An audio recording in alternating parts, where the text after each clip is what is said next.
Ya, perkenalkan, saya Nur Wahid dari Teknik Informatika Angkatan 2015. Perkenalkan, nama saya Agi Ramadan, biasa dipanggil Agi. Saya dari jurusan Teknologi Pangan, tahun angkatan 2015. Oke, nama saya Muhammad Dimas Prasetyo. Saya dari UPN Veteran Jawa Timur, angkatan 2014. Saya dulu di Fakultas Hukum. Nama saya Hamzah Fikri. Saya Teknik Informatika, masuknya 2015. Terus saya asli Surabaya. Kalau di tahun pertama, saya tuh nggak ikut organisasi tahun pertama. Terus akhirnya di tahun kedua tergugah nih hati kan, buat kayaknya seru sih ikut organisasi. Akhirnya gabung di ini HMJ, Himpunan Mahasiswa Jurusan. Akhirnya di tahun ketiga memberanikan diri karena memang saya melihat waktu itu fakultas saya kan masih baru terbentuk dan masih banyak hal yang perlu dibenahi, maka dari itu saya memberanikan diri untuk maju waktu itu menjadi wakil saya di BEM. Kalau yang saya ikuti organisasi kampus itu yang pertama BEM, kemudian yang kedua adalah Komunitas Peradilan Semu. Jadi namanya adalah KPS Bela Negara di UPN, di Fakultas Hukum tepatnya, saya internal. Bagi saya gini, organisasi kampus itu merupakan organisasi pertama yang pasti dikenal. Karena ospek dan lain sebagainya itu difasilitasi organisasi kampus. Jadi bagi saya itu sarana awal untuk kita belajar. Yang kedua juga itu sarana pengabdian. Bagi saya gini, hal yang paling membanggakan adalah ketika kita bisa mengabdi di organisasi internal kita. Karena bagi saya dulu pernah dibantu oleh senior saya di organisasi internal, dan cara saya untuk membalas budi bagaimana? Ya, saya harus meneruskan regenerasi di organisasi internal. Motivasi awalnya karena saya ingin belajar. Karena saya sadar saya tidak seberapa tahu soal organisasi, tapi ternyata itu penting. Saya modelnya karena suka belajar, tidak hanya membaca tapi harus melakukannya. Jadi saya belajar bukan dari kayak misalnya buku atau apa, tapi saya baca dari masalah. Saya mencari-cari masalah gitu ya. Waktu keterima HMJ, perasaannya sih gimana ya? Ya biasa aja, nggak ada yang spesial. Soalnya kan memang niatan saya itu kenapa nggak di tahun pertama, karena pengen vakum sebenarnya. Soalnya kan di SMA juga udah ikutan organisasi di OSIS. Dulu yang saya rasakan, saya itu orang yang cukup bodoh lah. Jadi saya di semester 2 itu sudah menjabat ketua badan legislatif jurusan, yang pada saat itu saya anggap bahwa itu adalah tempat paling mudah saya untuk berorganisasi. Tapi nyatanya saya bertemu dengan senior-senior saya yang lebih memahami lagi, dan akhirnya saya dibukakan pemahaman bahwa ternyata badan legislatif itu enggak sesimpel itu, bahwa banyak yang bisa kita lakukan, banyak hal yang bisa kita manfaatkan, ejawantahkan, advokasi dan lain sebagainya. Banyak hal yang bisa kita lakukan pada waktu itu di badan legislatif jurusan. Karena sebelumnya apa? Sebelum tahun kepengurusan saya, badan legislatif jurusan itu punya stigma. Dia hanya bertugas untuk membuka dan menutup persidangan. Hanya sebatas itu saja. Kalau saya dulu kan di Menteri Advokesma ya, dan kebetulan waktu itu juga belum dipisah Advokesma, advokasi mahasiswa, dan sosial. Jadi proker yang waktu kabinetnya Presiden saya waktu itu adalah proker advokasi yang paling banyak. Kenapa? Waktu itu yang pertama adalah UKT, itu yang paling sering kita advokasi, UKT.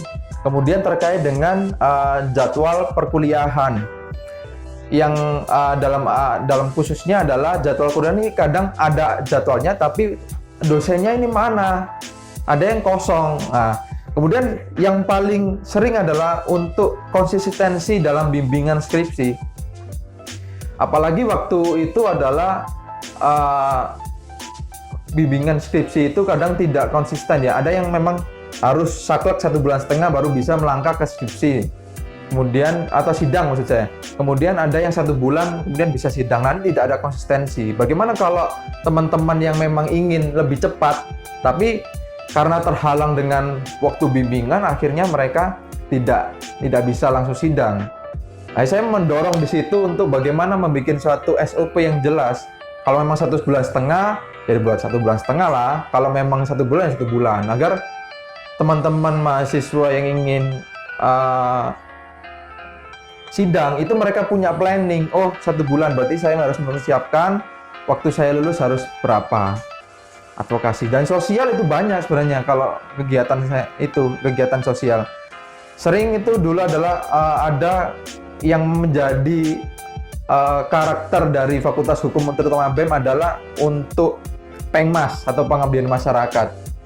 Itu sering turun temurun, tapi kemudian seiring berjalannya waktu kemudian saya melihat sekarang mulai bergeser, pengmasnya itu diganti digunakan untuk pengabdian baksos.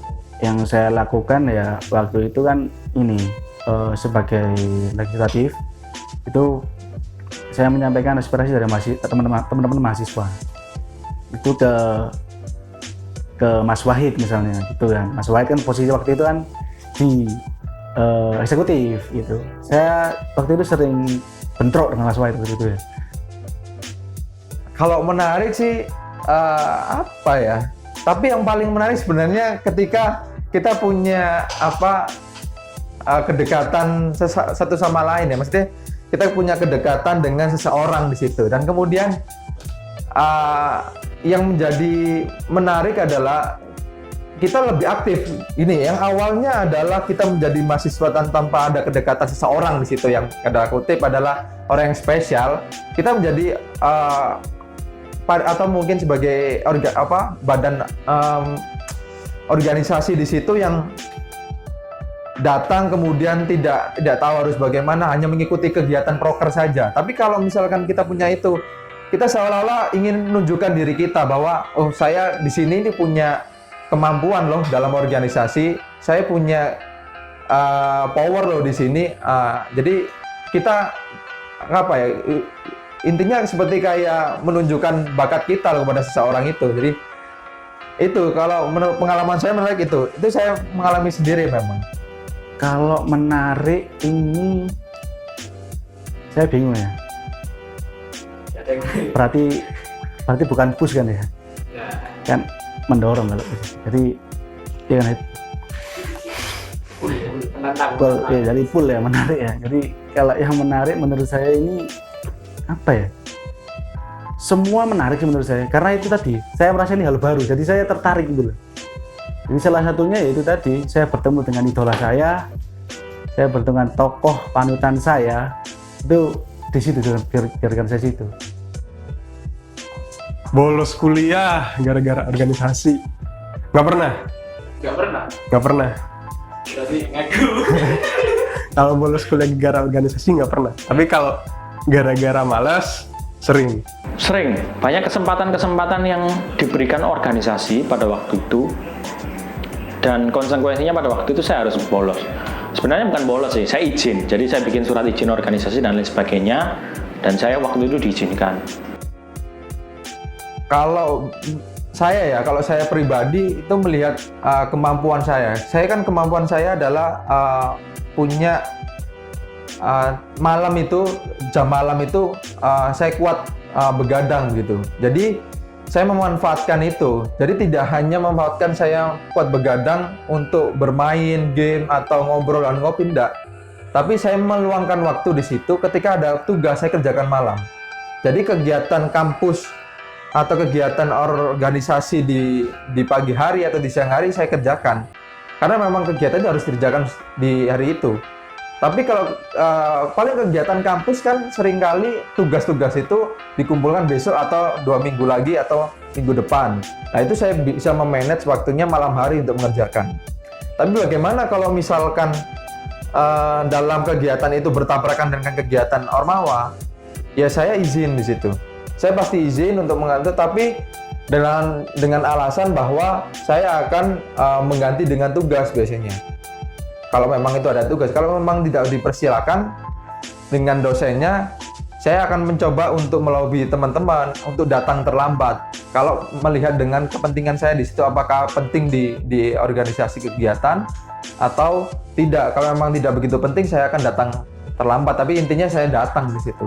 Nah, bagi saya gini, manajerial waktu itu harus dilakukan dengan kesadaran. Kesadarannya bagaimana? Contoh gini, kalau kawan-kawan itu menjadi pengurus organisasi, maka kawan-kawan juga harus tahu diri berapa waktu yang kawan-kawan berikan kepada organisasi dan juga perkuliahan semisal. Lah kalau kawan-kawan misalnya jadi ketua umum organisasi atau ketua organisasi yang mengatur organisasi secara penuh, ya kalau bisa jangan ngambil perkuliahan 24 SKS. Karena apa? Itu artinya di sana kalian enggak mawas diri. Kalian memaksakan kehendak, apalagi di fakultas teknik ya. Karena kalau di saya itu dalam satu hari, dalam satu minggu itu ada 2 hari yang itu penuh untuk praktikum. Jadi kalau saya dulu biasanya ambil secukupnya, hanya 20 SKS. Dan pun kalaupun kita hitung sebenarnya kalau satu semester kita ambil 20 SKS dikali 7, itu sudah 140.